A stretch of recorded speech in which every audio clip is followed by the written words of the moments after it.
ଗୁରୁବାରଠୁ ଓଡ଼ିଶାରେ ଗୋଟେ ରାଜନୈତିକ ଝଡ଼ ଆରମ୍ଭ ହୋଇଯାଇଛି। କାରଣ ବିଜେଡ଼ି ସୁପ୍ରିମୋ ନବୀନ ପଟ୍ଟନାୟକ ହଠାତ୍ କାଲି ସନ୍ଧ୍ୟାରେ 2 ଜଣ ବିଧାୟକଙ୍କୁ ଦଳରୁ ନିଲମ୍ବନ କରିଦେଲେ। ସେ 2 ଜଣ ବିଧାୟକ ହେଲେ ସନାତନ ମହାକୁଡ଼ ଚମ୍ପୁଆର ବିଧାୟକ, ଆଉ ଜଣେ ହେଲେ ପାଟକୁରା ବିଧାୟକ ଅରବିନ୍ଦ ମହାପାତ୍ର। ସନାତନ ମହାକୁଡ଼ ବିଷୟରେ ସମସ୍ତେ ଜାଣିଛନ୍ତି। ଓଡ଼ିଶା ବିଧାନସଭାରେ ଯେଉଁ ଲୋକମାନେ ବିଧାୟକ ସଦସ୍ୟମାନଙ୍କର କାହାର କେତେ ସମ୍ପତ୍ତି ତାଲିକା ଦେଇଛନ୍ତି, ସବୁଠୁ ଅଧିକା ସମ୍ପତ୍ତି ଥିବା ଲୋକ ହେଲେ ଚମ୍ପୁଆର ବିଧାୟକ ସନାତନ ମହାକୁଡ଼। ସନାତନ ମହାକୁଡ଼ ବିଜେଡ଼ି ବିଧାୟକ ହୋଇପାରନ୍ତି, କିନ୍ତୁ ବିଜେଡ଼ି ତାଙ୍କ ପାଇଁ ନିହାତି ଆବଶ୍ୟକ ନିର୍ବାଚନ ଜିଣିବା ପାଇଁ ତାହା ନୁହେଁ। କାରଣ ସେ ଚମ୍ପୁଆରୁ ନିର୍ଦ୍ଦଳୀୟ ଭାବରେ ମଧ୍ୟ ନିର୍ବାଚିତ ହୋଇଛନ୍ତି। ତା ପର ବର୍ଷ ସେ ଛିଡ଼ା ହେଲେନି, କିନ୍ତୁ ତାଙ୍କର ଜଣେ ନମିନି କି ବିଜେଡ଼ି କହିବା ଫଳରେ ସେ ଦେଇଥିଲେ, ବିଜେଡ଼ି ପ୍ରାର୍ଥୀ ସେ ମଧ୍ୟ ଜିତିଥିଲା। ତ ଚମ୍ପୁଆର ତାଙ୍କର ଗୋଟେ ନିଜସ୍ୱ ସଂଗଠନ ଅଛି।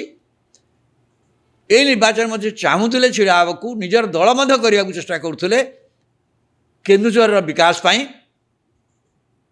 କିନ୍ତୁ ରାଜ୍ୟ ସରକାର ସେତେବେଳେ କ୍ଷମତାରେ ଥିଲେ ନବୀନ ପଟ୍ଟନାୟକ ପାଣ୍ଡିଆ, ଏଇଟାକୁ ବନ୍ଦ କରିବା ପାଇଁ ତାଙ୍କ ଉପରେ ଚଢ଼ଉ କରାଗଲା। ଷ୍ଟେଟ୍ ଏଜେନ୍ସି ଜରିଆରେ ତାଙ୍କ ଟଙ୍କା ସବୁ ପ୍ରାୟ ପାଖାପାଖି 200 କୋଟି ଟଙ୍କା ସିଜ୍ ବି କରାଗଲା ଏବଂ ତାଙ୍କୁ ଏକ ପ୍ରକାର ବ୍ଲାକମେଲିଂ କରି ତାଙ୍କ ଦଳ ତ କରିଦେଲେନି ଏବଂ ତାଙ୍କୁ ବିଜେଡ଼ିରୁ ପ୍ରାର୍ଥୀ ହେବାକୁ କୁହାଗଲା ଏବଂ ପ୍ରାର୍ଥୀ ସେ ହେଇଥିଲେ। ତେଣୁ ବିଜେଡ଼ି ତାଙ୍କ ପାଇଁ ଗୋଟେ ଅପରିହାର୍ଯ୍ୟ ନୁହେଁ। ନିର୍ବାଚନ ପରେ ବିଜେଡ଼ି କ୍ଷମତାଚ୍ୟୁତ ହେଲା ପରେ ଆପଣ ଯଦି ଲକ୍ଷ୍ୟ କରିଥିବେ, ନବୀନ ପଟ୍ଟନାୟକ ବିଜେଡ଼ି ଯେଉଁ ବୈଠକ ଡାକୁଥିଲେ ସେ ବିଶେଷ ଆସୁନଥିଲେ ଏବଂ ସେ ବରାବର କହୁଥିଲେ କେନ୍ଦୁଝର ବିକାଶ ହେଉଛି ମୋର ପ୍ରାୟୋରିଟି, ସେଇଟା ମୁଁ ଦେଖିବି। ଏବଂ ସେଇ କଣ୍ଟେଷ୍ଟରେ ସେ ବରାବର କହୁଥିଲେ, ଯେହେତୁ ମୋହନ ମାଝୀ କେନ୍ଦୁଝରର ବିଧାୟକ ଯିଏ ବର୍ତ୍ତମାନ ରାଜ୍ୟର ମୁଖ୍ୟମନ୍ତ୍ରୀ ହୋଇଛନ୍ତି, ତାଙ୍କ ଜରିଆରେ କେନ୍ଦୁଝର ବିକାଶ ହୋଇପାରିବ, ଏ କଥା ଭାବିକି ସେ ମୋହନ ମାଝୀଙ୍କୁ ପୂର୍ଣ୍ଣ ମାତ୍ରାରେ ସମର୍ଥନ କରୁଛନ୍ତି ତାଙ୍କର ସଭା ସମିତିରେ। ଏବଂ ସେ କହୁଛନ୍ତି ବିଜେଡ଼ି ଶାସନ ବେଳେ କିଛି କେଉଁଝର ବିକାଶ ହେଲାନି, ଯଦିଓ କେଉଁଝରରୁ କୋଟି କୋଟି ଟଙ୍କାର ରାଜସ୍ୱ ରାଜ୍ୟ ସରକାର ପାଇଲେ, କେବଳ ଖଣିଜ ପଦାର୍ଥ ବହନ ନେଇଯିବା ପାଇଁକା ଯାହା ରାସ୍ତା କରିବା ବ୍ୟତୀତ ଆଉ ସେ ରାଜ୍ୟର ଜିଲ୍ଲାର ଆଉ କୌଣସି ବିକାଶ ହେଲା ନାହିଁ, ଏଇଟା ବରାବର ସେ କହୁଛନ୍ତି। ବିଜେଡ଼ି ଶାସନ ହେଇନି ଏକଥାରେ ହୁଏ ତାଙ୍କ ବିରୁଦ୍ଧରେ ସେ ସସ୍ପେଣ୍ଡ। ମୁଁ ଯେଉଁ ନବୀନ ପଟ୍ଟନାୟକ ଯେଉଁ ବିଧାୟକମାନଙ୍କୁ ଡାକୁଛନ୍ତି ବିଭିନ୍ନ ସମୟରେ, ସେ ଅନେକ ସମୟରେ ବି ଆସୁ ବି ନାହାନ୍ତି। କାରଣ ବିଜେଡ଼ି ତାଙ୍କ ପାଇଁ ଗୋଟେ ଅପରିହାର୍ଯ୍ୟ ନୁହେଁ। ତାଙ୍କୁ ଦଳରୁ ନିଲମ୍ବନ କରିଦେଲେ ତାଙ୍କର କିଛି କ୍ଷତି ହେବାର ନାହିଁ। ଯଦିଓ ସେ କହୁଛନ୍ତି ମୁଁ କୌଣସି ଦଳ ବିରୋଧୀ କାର୍ଯ୍ୟ କହିନି, ମୁଁ କେଉଁଝର ପାଇଁ କହିଛି, କେଉଁଝର ବିକାଶ କଥା କହିଛି। କିନ୍ତୁ କଥା ହେଉଛି ଅରବିନ୍ଦ ମହାପାତ୍ରଙ୍କ ସସ୍ପେନସନ୍ଟା ଓଡ଼ିଶା ରାଜନୀତିରେ ପ୍ରକୃତ ଝଡ଼ ସୃଷ୍ଟି କରିଛି। କାରଣ ଅରବିନ୍ଦ ମହାପାତ୍ର ହେଉଛନ୍ତି ଜଣେ ଯୁବକ, ପ୍ରଥମ ଥର ବିଧାନସଭାକୁ ଆସିଛନ୍ତି, ବିଜୟ ମହାପାତ୍ରଙ୍କ ପୁଅ। ବିଜୟ ମହାପାତ୍ରଙ୍କୁ ସମସ୍ତେ ଜାଣିଛନ୍ତି ଯେ ନବୀନ ପଟ୍ଟନାୟକଙ୍କର ଓଡ଼ିଶା ରାଜନୀତିରେ ଯଦି କାହାକୁ ସବୁ ସର୍ବାଧିକ ସେ ଭୟ କରୁଥିଲେ କରନ୍ତି, ସେ ହେଉଛନ୍ତି ବିଜୟ ମହାପାତ୍ର। ଯେଉଁଥିପାଇଁ ବିଜୁ ଜନତା ଦଳ ଗଠନରେ ଯିଏ ବି ସେ ସମୟର ସ୍ଥିତି ଜାଣିଛି, ସେ ଭଲ ଭାବରେ ଜାଣିଛନ୍ତି ବିଜୁ ପଟ୍ଟନାୟକ ବର୍ତ୍ତମାନରେ ଓଡ଼ିଶା ଜନତା ଦଳକୁ ଗୋଟେ ନୂଆ ଦିଗ ଦେବା ପାଇଁ, ଓଡ଼ିଶାର ଗୋଟେ ଆଞ୍ଚଳିକ ଦଳର ଆବଶ୍ୟକତାକୁ ପ୍ରଥମେ ସେ ଉପଲବ୍ଧି କରିଥିଲେ। ସେତେବେଳେ ଜନତା ଦଳ ଲୋକମାନେ ଭାବି ପାରୁଥିଲେ କେଉଁ ରାସ୍ତାରେ ଯିବେ। ଜନତା ଦଳ ୟୁନାଇଟେଡ୍ ଫ୍ରଣ୍ଟ ଗଭର୍ଣ୍ଣମେଣ୍ଟର କେନ୍ଦ୍ରରେ ଥିଲା, କିନ୍ତୁ ଓଡ଼ିଶାରେ କଂଗ୍ରେସ ଶାସନରେ ଥିଲା। ସେଠି ଜନତା ଦଳର ମଧ୍ୟ ବିଖଣ୍ଡିତ ହେଉଥିଲା। ଏଥିରେ ଓଡ଼ିଶାରେ କିପରି ଯିବ ଭାବିକି ଏମାନେ ଭାବୁଥିଲେ। ଏବଂ ବିଜୁ ପଟ୍ଟନାୟକ ବର୍ତ୍ତମାନରେ ଯେତେବେଳେ ନବୀନ ପଟ୍ଟନାୟକ ଆସ୍କା ନିର୍ବାଚନରୁ ନିର୍ବାଚିତ ହେଲେ, ଦେଖାଗଲା ଯେ ଓଡ଼ିଶାର ବିଜେଡ଼ି ବା ଜନତା ଦଳ କର୍ମୀମାନ ଭିତରେ ଯେହେତୁ ବିଜୁ ପଟ୍ଟନାୟକ ପୁଅ, ସେଇ ହିସାବରେ ଗୋଟେ ଶ୍ରଦ୍ଧା ରହୁଛି। ସେଇଥିପାଇଁ ଜନତା ଦଳରେ ସେତେବେଳେ ଗୋଟେ ନୂଆ ଦଳ ପାଇଁ ବିଜେପି ଯାଇକି ସେ ପର୍ଯ୍ୟନ୍ତ ଓଡ଼ିଶାରେ କୌଣସି ଗୋଟିଏ ହେଲେ ଆସନ କେବେ ବି କୌଣସି ନିର୍ବାଚନ ଲୋକସଭାରେ ପାଇନଥିଲା ଏବଂ ଦିଲ୍ଲୀରେ ଅଟଳ ବିହାରୀ ବାଜପେୟୀଙ୍କ ସରକାର ପାଇଁ ସମର୍ଥନ ଆବଶ୍ୟକ ଥିଲା। ସେମାନେ ଓଡ଼ିଶାରେ ଭାବିଲେ ଯଦି ବିଜୁ ପଟ୍ଟନାୟକ ବର୍ତ୍ତମାନରେ ଯଦି ଆଞ୍ଚଳିକ ଦଳ ହେଉଛି, ତାକୁ ସେମାନେ ପୁରା ମାତ୍ରାରେ खाली गठन साहाय्य कले सब प्रकार साहाय्य कले गठन है विजु महापात्र ये प्रमुख भूमिका था एवं नवीन पट्टनायक तार सभापति हेले कहीं लोक मानकर कर्मी मानकर विजु पट्टनायक समर्थक मानकर सभा थिला नवीन पट्टनायक नवागत से बाहर से किसी बैकग्राउंड किसी ना विरुद्ध किसी अभियोग ना ये विजु पट्टनायक पुओ किंतु सी आसिक देखिले जो दिन विजु जनता दल रे नवीन पट्टनायक प्रथम आसन सभापति हेले द्वितीय प्रमुख स्थान दल भितर जोटा से हूँ राजेन्द्र पार्टी कमिटी अध्यक्ष पद तांकु मिला तृतीयटा थिला सेक्रेटरी जनरल जोटा कि प्रसन्न आचार्य होते कथा हूँ द्वितीय प्रमुख स्थान रे से थिले कि द्वितीय प्रमुख स्थान रे रहिले नवीन पट्टनायक सब सांगे 98 इलेक्शन से जीतले 97 इलेक्शन है 98 लोकसभा निर्वाचन जीतले केन्द्र में वाजपेयी के सरकार हो गला नवीन पट्टनायक मंत्री हेले दिलीप राय मंत्री हेले से राज्यसभा थे दिलीप राय गठन बीजेडी गठन में गोटा प्रमुख भूमिका से नहीं थे कहीं विजु पट्टनायक सहित जो संपर्क जो किंतु कथा हूँ 99 निर्वाचन भी जीतिले कथा हूँ से भितर नवीन पट्टनायक देखिले जे विजु जनता दल भितर तांकर टोटाल प्राधान्य जोटा चाहूले से देखिले जे विजय महापात्र से गोटा बड़ प्रतिबंधक होउचंती हबार संभावना अच्छी कारण सी विजु पट्टनायक सरकार रे 90-95 सबुठ प्रभावशाली मंत्री थे परवर्ती अवस्था विधायक भाव में सबुठ प्रभावशाली अशोक दास दल सभापति थे विरोधी दल नेता थे विधानसभा भितर सबुठ प्रमुख विधायक भाव में वरिष्ठ विधायक भाव में दल को नियंत्रण कर विधायक गोटा प्रमुख भूमिका था और से शक्ति बल विजु जनता दल गठन संभव है प्रमुख द्वितीय स्थान पाइले किंतु नवीन पट्टनायक से जो भ विजय महापात्र संक्रांत है भ भर्ती कर दिगला कहगला तेणु कथा है किपर भाव में विजय महापात्र को 2000 निर्वाचन में मन धारणा विजय महापात्र यदि विधानसभा को आसती ताले से मुख्यमंत्री हेले बेसी दिन रही पारे कारण आंध्र प्रदेश उदाहरण मन भितर थाए ये विजय महापात्र केमती हेतु वंचित करा हाथ में जो शेष अस्त्र था सीटा निर्वाचन ठीक पूर्वर सी प्रयोग कले प्रार्थी मनोनयन रे प्रार्थीपत्र दाखल 15 मिनट समय अच्छी प्रार्थीपत्र वंचित करी आउ जने प्रार्थी देले अतनु सबसाची विजय महापात्र स्वाधीन भाव में प्रार्थीपत्र दाखल कर पारे से निर्वाचन रे किंतु विजय महापात्र शेष मुहूर्त में बाध्य होगी से निर्वाचन रे तृणमूल कांग्रेस प्रार्थी त्रिलोचन बेहरा को समर्थन कले किंतु विजय महापात्र प्रति एत समर्थन थिला से जे त्रिलोचन बेहरा प्राय 36,000 ऊर्ध्व मार्जिन रे व्यवधान रे विजयी हेले पुणी त्रिलोचन प्रधान नवीन पट्टनायक तो सरकार हो गला नेवा समय लगे त्रिलोचन प्रधान बेहरा को किंतु से दिन ठार आप लक्ष्य देते विजय महापात्र विभिन्न ओडिशा गणपरिषद करिसेंती एनसीपी करिसेंती बीजेपी के जाइछंती किंतु विधानसभा को आसी पारुनथिले नवीन पट्टनायक विधानसभा भीतर को विजय महापात्र प्रवेश न करंतु सेतिबे विजय महापात्र जेतेबेले प्रतिद्वंदिता करंती सेतिबे से जेमती परास्त हेबे जेहेतु से क्षमता थिले समस्त व्यवस्था करंती एक्चुअली से व्यवस्थार से शिकार हो गले बारंबार कि बारंबार हारुथिले मध्य भी बारंबार हारुचन सत किंतु ओडिशा राज्य तांकर जोटा प्रासंगिकता सब थिला विजय महापात्र को भयस से जो दल थांतु से ओडिशा गणपरिषद हो एनसीपी हो तापर मध्य बीजेपी हो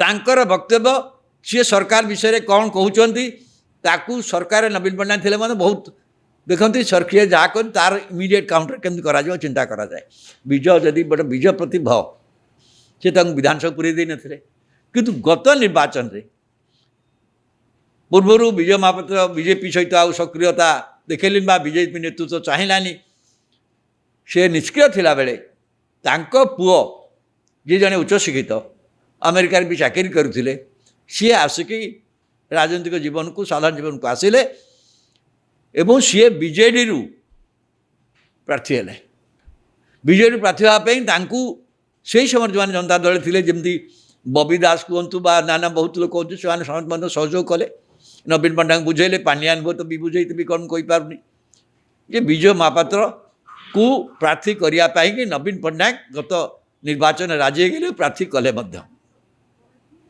एवं से निर्वाचित हेले जदि गत निर्वाचन रे नवीन पट्टनायक राज्य क्षमता हाथ चलीगला लोक नहीं गले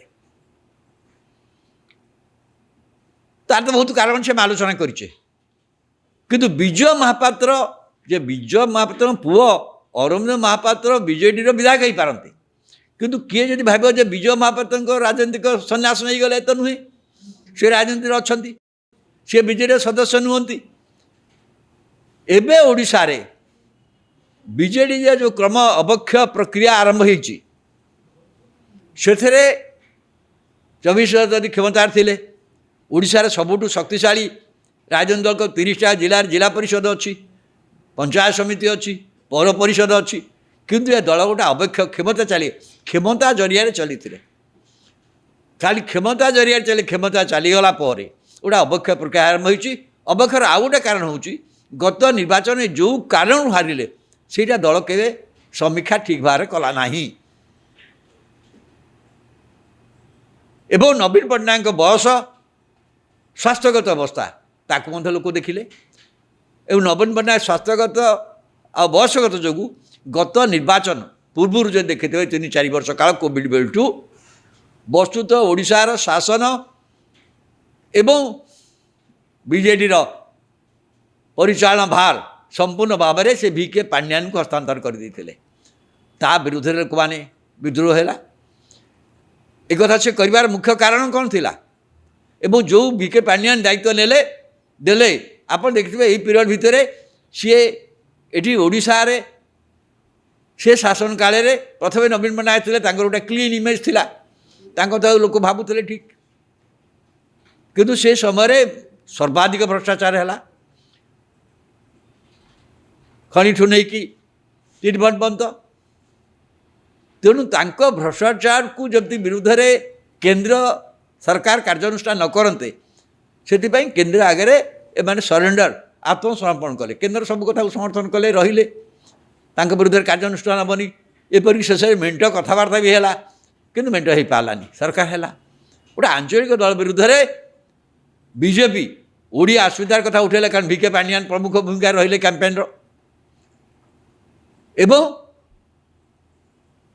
ओडिशार स्वार्थ को भूलिकी निजर व्यक्तिगत क्षमता लोभ जो अर्थ लुट कर सुरक्षा पाई केंद्र नेतृत्व आगे आत्मसमर्पण करवा ए कथा को बीजेपी नेतृत्व बुझीगला तेणु गला निर्वाचन है आपण मन पकई दूची जिते बड़े नवीन पट्टनायक विजय महापात्र बाहर कले से ओडिशावासी नवीन पट्टनायक समर्थन कले विजय महापात्र से भाव में समर्थन मिललानी ओडिशा रे जो पाटकुरा मिलला मुझे कहली इमिडिएटली इलेक्शन रे से जहाँ चाहूली सी जीति किंतु परवर्ती अवस्था देखिए नवीन पट्टनायक भावमूर्ति जहाँ थिला से अनुसार नवीन तापर इवन जिते से भी बाहर कले नलिनी महांती बाहर कले कमल दास को बाहर कले ये सबू घटना देखिथे आप नवीन पट्टनायक को समर्थन कमी समर्थन मिलला कहीं ना नवीन पट्टनायक भावमूर्ति जो निर्मल भावमूर्ति एवं लोक काम कर विजु पट्टनायक पुओ यहीटा थिला चलूला आ विजय महापात्र मु कहली जमी विजु पट्टनायक सरकार थे सी विजु जनता दल गढ़वे प्रमुख भूमिका नहीं किंतु राजनीति गोटे विवादीय व्यक्तित्व जमी बसंत विश्वास सेमती सी जड़े विवादीय व्यक्तित्व होते तेणु विरुद्ध नवीन पट्टनायक नवागत कार्यानुष्ठान नेले अनेक लोक भाविले नवीन पट्टनायक ठीक कहते किंतु बर्तमान कौन है 24 मसीह 26 मसीह 24 मसीह आसी अरविंद महापात्र विधायक होकर आसछन्ति बीजेडी आसछन्ति सी जड़े नवागत युव विधायक भाव विधानसभा परफॉर्मेंस बहुत भल जड़े युव विधायक भाव में से समस्त प्रस्तुत होकर जाती जड़े विरोधी दल सदस्य भाव सरकार को कौटी आक्रमण करवा मार्जित भाषा किपर आक्रमण कर प्रतिहत कर सरकारी ଆକ୍ରମଣକୁ ବିରୋଧରେ ଏସବୁ କଥାକୁ ଠିକ୍ ଭାବରେ କାମ କରନ୍ତୁ। ତେଣୁ ତାଙ୍କ ପ୍ରତି ଗୋଟେ ସମର୍ଥନ ଥିଲା। ଏତିକିବେଳେ ତାଙ୍କୁ ଯେତେବେଳେ ସସ୍ପେଣ୍ଡ ବିଲମ୍ବନ କରାଯାଉଛି ଲୋକ ପଚାରୁଛନ୍ତି କାହିଁକି ହେଲେ, କାରଣ ତାଙ୍କର ଆଚରଣ ଏପରି ନାହିଁ କି ସେ କହିପାରିବେ। ଏଠି ବର୍ତ୍ତମାନ ଦେଖାଯାଉଛି ଆକ୍ଚୁଆଲି ଅରବିନ୍ଦ ମହାପାତ୍ର ବ୍ୟକ୍ତିଗତ ଭାବରେ ସେ ତ ଇଏ କହୁଛନ୍ତି କରପ୍ଟ, ବିଶ୍ୱାସଘାତକତା। ଅରବିନ୍ଦ ମହାପାତ୍ର କ'ଣ ବିଶ୍ୱାସଘାତକତା କଲେ ଦଳକୁ? ଦଳ ବିରୁଦ୍ଧରେ କେଉଁଠି କାମ କରିଛନ୍ତି? କରପ୍ଟ ତ ହେଇପାରିବେନି। ଏବେ ତ ଆସିଛନ୍ତି। ହେଉଛି ବିଜୟ ମହାପାତ୍ର। କାରଣ ଯେଉଁ ଓଡ଼ିଶାରେ ଯେଉଁ ନୂଆ ଦଳ ହେବ, ନୂଆ ଦଳର ଚର୍ଚ୍ଚା ଆଲୋଚନା ଯେଉଁ ଚାଲିଛି, ତାର ଗୋଟେ କେନ୍ଦ୍ରବିନ୍ଦୁ ଭାବରେ ବିଜୟ ମହାପାତ୍ର ଅଛନ୍ତି। ମହମ୍ମଦ ମୁକିମ ଆସିଛନ୍ତି, ମହମ୍ମଦ ମୁକିମ ତାଙ୍କୁ ଭେଟୁଛନ୍ତି। ବିଜୟ ମହାପାତ୍ର ଯାଉଛନ୍ତି ବିଭିନ୍ନ ରାଜ୍ୟର ବିଭିନ୍ନ, ଏବେ ମୟୂରଭଞ୍ଜ ବି ଯାଇଥିଲେ, ଗଞ୍ଜାମ ବି ଯାଇଥିଲେ। ଏବେ ନିକଟରେ ମହାନଦୀ ସଂକ୍ରାନ୍ତରେ ଛତିଶଗଡ଼କୁ ଯାଇକି ଆସି ଝାରସୁଗୁଡ଼ା ହୋଟେଲରେ ମଧ୍ୟ ଦୀପାଳି ଦାସ, ତାଙ୍କ ଭାଇ ବିଶାଳ ଏବଂ କିଶୋର ମହାନ୍ତିଙ୍କ ପତ୍ନୀ ଅଳକା ମହାନ୍ତିଙ୍କୁ ମଧ୍ୟ ସାକ୍ଷାତ କରିଛନ୍ତି ଅଲଗା ଅଲଗା। ଏବଂ ଏମାନଙ୍କ ସହିତ ଯେଉଁ ଆଲୋଚନା ଏବଂ ତାଙ୍କର ଯେଉଁ ରାଜନୈତିକ ବିସ୍ତାର ଏବଂ ନୂଆ ରାଜନୈତିକ ଦଳ ହେବ ଏବଂ ଯେଉଁ ରାଜନୈତିକ ଦଳ ଓଡ଼ିଶାରେ ହେବ ସେଇଟା ବିଜେଡ଼ିର ଯେଉଁ କ୍ରମବକ୍ଷା ବିଜେଡ଼ି ଭାଙ୍ଗୁଛି ତାରି ପୃଷ୍ଠଭୂମିରେ ହେବ। ସେଥିରେ ବିଜୟ ମହାପାତ୍ର ସକ୍ରିୟ ହେବା, এইটা নিশ্চিত ভাবে পুଣି সেই পুরুণা সেই বিজয় পুଣି নবীনকে গ্রাস করেছে এবং বিজয়ଙ୍କ কথা বুঝাই দেওয়া ପାଇଁ ବର୍ତ୍ତମାନ ଅଛନ୍ତି ତାଙ୍କ ପାଖରେ, ଯେମିତି ଅତନୁ ସବିଶେଷ ନାୟକ। କାରଣ ସିଏ ଯେଉଁ ନିର୍ବାଚନ ଥିଲା ସେ ପାଟକୁର ଆଗରୁ କରୁଥିଲେ, କିଛି ଦିନ ପୁଣି ଯାଇଥିଲେ ମହାକାଳପଡ଼ାରେ ଗଲା ନିର୍ବାଚନ, ସେ 40,000ରୁ ଅଧିକ ଭୋଟରେ ହାରିଛନ୍ତି। ସେ ପୁଣି ପାଟକୁରା ଫେରିବାକୁ ଚାହୁଁଛନ୍ତି। ସେଠି ବିଜେଡ଼ିରେ ଅଛନ୍ତି ଅରବିନ୍ଦ, ସେ ଚାହୁଁଛନ୍ତି ତାଙ୍କ ବିରୁଦ୍ଧରେ କିଛି ହେଉ, ସେ ଯାଆନ୍ତୁ, ତାହେଲେ ସିଏ ଆସିବେ ସେଠିକି। କିନ୍ତୁ କଥା ସେଠି ନାହିଁ। କଥା ହେଉଛି ଦଳର ଯେଉଁ ଅବକ୍ଷୟ ହେଉଛି ତାର ମୂଳ କାରଣ ହେଉଛି ଦଳ କ୍ଷମତାଚ୍ୟୁତ ହେବା, ଯେଉଁ କାରଣ ମୁଁ କହିଲି, ଯେଉଁ କାରଣଗୁଡ଼ିକ। ଏବଂ ନୂଆପଡ଼ା ନିର୍ବାଚନରେ ଦେଖାହେଲା ନବୀନ ପଟ୍ଟନାୟକ ସେହି ପ୍ରତିହାର ଆଉ ଲୋକପ୍ରିୟତା ନାହିଁ। ନବୀନ ପଟ୍ଟନାୟକ ସ୍ୱାସ୍ଥ୍ୟ ଏବଂ ବୟସକୁ ଦେଖିଲେ କେହି ଭାବିପାରୁନି ଦଳ ଭିତରେ ଯେ ଗାଁରେ ଯିଏ କର୍ମୀ ଅଛି, ସାଧାରଣ ସମର୍ଥକମାନେ, ଯେ ଏଇ ନେତୃତ୍ୱ ଆମକୁ 2029ରେ ନେତୃତ୍ୱ ଦେଇ ପୁଣି ଦଳକୁ କ୍ଷମତାସୀନ କରିବ। ତେଣୁ ସେଇ ଯେଉଁ ଅବକ୍ଷୟ ସୃଷ୍ଟି ହେଉଛି, ଆପଣ ଦେଖନ୍ତୁ ଦଳର ବିଭିନ୍ନ ନେତା ନେଇଗଲେ ତ ସନାତନ ମହାକୁଡ଼ ବିରୁଦ୍ଧରେ, କାହିଁ ବଦ୍ରିପାତଙ୍କ ବିରୁଦ୍ଧରେ କାର୍ଯ୍ୟାନୁଷ୍ଠାନ କାହିଁ କରିନାହାନ୍ତି? ବଦ୍ରିପାତ ସମାନ କଥା କହିଛନ୍ତି, ଏକା ପ୍ରକାର କଥା କହିଛନ୍ତି। କେଉଁଝର ଜିଲ୍ଲାପତି ବିକାଶ ହେଇନି ସେ କଥା କହିଛନ୍ତି। ମୁଖ୍ୟମନ୍ତ୍ରୀଙ୍କ ସମର୍ଥନ ଜ୍ଞାପନ କରିଛନ୍ତି ମୋହନ ମାଝୀଙ୍କ ପ୍ରତି। ଆପଣ ଦେଖିବେ ଦେବାଶିଷ ସାମନ୍ତରାୟ ରାଜସ୍ୱ ସଦସ୍ୟ, ସେ ଯେଉଁ ଭାଷା କହୁଛନ୍ତି, କାହିଁ ତାଙ୍କ ପ୍ରତି ହେଇନି? ହେଉଛି ବିଜୟ ମହାପାତ୍ର। ଅରବିନ୍ଦ ନିଜେ ବ୍ୟକ୍ତିଗତ ଭାବରେ କିଛି କରିନାହାନ୍ତି। ନରେନ୍ଦ୍ର ଭାବମୂର୍ତ୍ତି ଏତେ ଭଲ, ସାଧାରଣ ଭାବରେ ତାଙ୍କ ପ୍ରତି ପ୍ରଶଂସା ଅଛି। ତେଣୁ ଯେଉଁ କଥା ସେତେବେଳେ ବିଜୟ ମହାପାତ୍ରଙ୍କ ବିରୁଦ୍ଧରେ ସେ କରିଦେଇକି ନବୀନ ମାନେ ସମର୍ଥନ ପାଇଥିଲେ, ଏଠି ଅରବିନ୍ଦଙ୍କ ବିରୁଦ୍ଧରେ କରି ସେହି ସମର୍ଥନ ହାସଲ କରିପାରିବେନି। କାରଣ Arabinda is now new young with a clean image. ରାଗ ହେଉଛି ବାପାଙ୍କ ବିରୁଦ୍ଧରେ। ବିଜୟ ମହାପାତ୍ର 25 ବର୍ଷ ହେଲା କ୍ଷମତାରେ ନାହାନ୍ତି, ସେ ବିଜେଡ଼ିର ସଦସ୍ୟ ନୁହନ୍ତି। ନୂଆ ଦଳ ଯଦି ହେବ, ବିଜେଡ଼ିର ପୃଷ୍ଠଭୂମି, ବିଜେଡ଼ି ଭାଙ୍ଗିଯିବା ଅବକ୍ଷୟ ଅବସ୍ଥାରେ ବିଜେଡ଼ିର ପୃଷ୍ଠଭୂମି ଉପରେ ହେବ ନୂଆ ଦଳ। ମହମ୍ମଦ ମୁକିମ ଆସିଛନ୍ତି କଂଗ୍ରେସ ନିଶ୍ଚିତ, କିନ୍ତୁ ଓଡ଼ିଶାର ଗୋଟେ ନୂଆ ଦଳର ସ୍ୱପ୍ନ ଆଲୋଚନା ହେଉଛି। ଏଥିରୁ ବିଜୟ ମହାପାତ୍ର ଆର ଗୋଟେ ସେଣ୍ଟ୍ରାଲ ଷ୍ଟେଜ୍ରେ ରହିବେ ବୋଲି ସମସ୍ତେ ଆଲୋଚନା କରୁଛନ୍ତି। ମୁଁ ଜାଣିନି କେତେ ବାଟ ଯିବ। ଏବଂ ବିଭିନ୍ନ ଲୋକଙ୍କ ଭିତରେ, କର୍ମୀମାନଙ୍କ ଭିତରେ, ଗୋଷ୍ଠୀ ଭିତରେ କଥାବାର୍ତ୍ତା ଚାଲିଛି ବାରମ୍ବାର। ତେଣୁ ଏଇ କ୍ରୋଧରେ ଏବଂ ବିଜୟ ମହାପାତ୍ରଙ୍କର ସବୁଠୁ ବଡ଼ କଥା ହେଉଛି ଯେ ଯେଉଁମାନେ ଓଡ଼ିଶାରେ ସବୁଠୁ ବଡ଼ କଥା ହେଉଛି ସମ୍ବଳ କିଏ ଦେବ? ନବୀନ ପଟ୍ଟନାୟକ ଭାବୁଛନ୍ତି ତାଙ୍କ ହାତରେ ସମ୍ବଳ ଅଛି, କାହିଁକିନା ବିଜେଡ଼ିର ସମ୍ବଳ ତାଙ୍କ 700 କୋଟି ଟଙ୍କା ତାଙ୍କ ହାତରେ ଅଛି, ଅନ୍ୟମାନେ କାହା ହାତରେ ନାହିଁ ଭାବୁଛନ୍ତି। ତେଣୁ ଅନ୍ୟମାନେ ବିକଳ୍ପ କରିବାକୁ ସେ ଡରିବେ, କିନ୍ତୁ ସେ ପ୍ରତିବନ୍ଧକ ବର୍ତ୍ତମାନ ଦୂର ହେବାକୁ ଲାଗିଛି। ତେଣୁ ସେଇ ଦୃଷ୍ଟିରୁ ମୁଁ ଭାବୁଛି ବିଜୟ ମହାପାତ୍ର ପ୍ରତି ଭୟଟା ଏ ଅରବିନ୍ଦ, କିନ୍ତୁ ଅରବିନ୍ଦଙ୍କ ବିରୁଦ୍ଧରେ କାର୍ଯ୍ୟାନୁଷ୍ଠାନ କରୁଛନ୍ତି, କାରଣ ବିଜୟ ଦଳର ସଦସ୍ୟ ନୁହନ୍ତି, ତାଙ୍କ ବିରୁଦ୍ଧରେ କାର୍ଯ୍ୟାନୁଷ୍ଠାନ କରିପାରିବେନି। ସେଇଟା ସେଇଆ ଯାହା ବିଜୟ ମହାପାତ୍ରଙ୍କ ବିରୁଦ୍ଧରେ ଯାହା ଷ୍ଟ୍ରିକ୍ କରିଥିଲା, ତାହା ଅରବିନ୍ଦଙ୍କ ବିରୁଦ୍ଧରେ ଷ୍ଟ୍ରିକ୍ କରିବ ନାହିଁ। କାରଣ ସିଏ young, not corrupt, with a good image. ଆଉ ହିଜ୍ ପରଫର୍ମାନ୍ସ ଆଜ୍ ଏ ମେମ୍ବର ଗଲା 19 ମାସ ଭିତରେ ଭଲ, ନିଜ ଏରିଆରେ ମଧ୍ୟ ଲୋକମାନଙ୍କ ସହିତ କାମ ବି କରୁଛନ୍ତି। That is no reason. କିନ୍ତୁ ବିଜୟ ମହାପାତ୍ରଙ୍କୁ ଭଟା ସେତେବେଳେ 2000 ମସିହା କିନ୍ତୁ ବର୍ତ୍ତମାନ ବିପରୀତ ହେବ। ସେତେବେଳେ ବିଜୟ ମହାପାତ୍ରଙ୍କୁ ସେ ବିଧାନସଭାକୁ ଭର୍ତ୍ତି କରିଦେଲେଣି। ବର୍ତ୍ତମାନ କିନ୍ତୁ ଅରବିନ୍ଦ ମହାପାତ୍ର ବିଧାନସଭାରେ ଅଛନ୍ତି ଏବଂ ଆସନ୍ତା ନିର୍ବାଚନ ମଧ୍ୟ ଅଛନ୍ତି। ଏବଂ ସେତେବେଳକୁ ନବୀନ ପଟ୍ଟନାୟକ ବୟସ କ'ଣ ହେଇଥିବ, ନବୀନ ପଟ୍ଟନାୟକ ସ୍ୱାସ୍ଥ୍ୟ ଅବସ୍ଥା କ'ଣ ଥିବ, ବିଜେଡ଼ି ଦଳର ସ୍ଥିତି କ'ଣ ଥିବ, ସେ କଥା ଭାବନ୍ତୁ। ତେଣୁ ମୁଁ ଭାବୁଛି ଡ୍ରାମାଟା ବିପରୀତ ଦିଗରେ ହେଉଛି। ଯେଉଁ ଡ୍ରାମାର ସୁବିଧା ସେତେବେଳେ ନବୀନ ପଟ୍ଟନାୟକ ନେଇଥିଲେ, ଏବେ ତା'ର ବିପରୀତ ଅସୁବିଧାର ସମ୍ମୁଖୀନ ହେବାକୁ ଯାଉଛନ୍ତି। ମୁଁ ଭାବୁଛି ନବୀନ ପଟ୍ଟନାୟକ ଏଇ ଆକ୍ସନ୍ଟା ଓଡ଼ିଶାରେ ନୂଆ ଦଳ ପରିକଳ୍ପନା ଯୋଜନା ଯେଉଁମାନେ କରୁଥିଲେ ତାଙ୍କୁ ପରୋକ୍ଷରେ ସହାୟକ ହେଇଛି, ଗୋଟେ ଆଶୀର୍ବାଦ ଭଳିଆ ହେଇଛି। କାରଣ ଏଇଟା ଗୋଟେ ନୂଆ ଭାବରେ, କାରଣ ଅରବିନ୍ଦ ବିରୁଦ୍ଧରେ ଅଭିଯୋଗ କିଛି ନାହିଁ। ସନାତନଙ୍କ ବିରୁଦ୍ଧରେ ଯେଉଁ ଅଭିଯୋଗ, ବଦ୍ଦିବାହାନ ବିରୁଦ୍ଧରେ ଅଭିଯୋଗ ତାଙ୍କୁ କରୁନାହାନ୍ତି। ସନାତନ ତ ଏମିତି ବିଜେଡ଼ି ତାଙ୍କୁ ନିହାତି ଆବଶ୍ୟକ ବି ନୁହଁ ରାଜନୀତି, ତାଙ୍କ ରାଜନୀତି ପାଇଁ।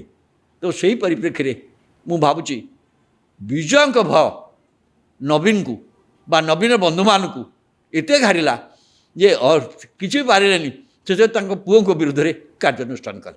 ମୁଁ ଭାବୁଛି ଓଡ଼ିଶାର ଜନସାଧାରଣ ଏଇ କଥାଟାକୁ ସହଜରେ ଗ୍ରହଣ କରିପାରିବ ନାହାନ୍ତି ଏବଂ ଆର ଫଳ ତାଙ୍କୁ ଭୋଗିବାକୁ ପଡ଼ିବ।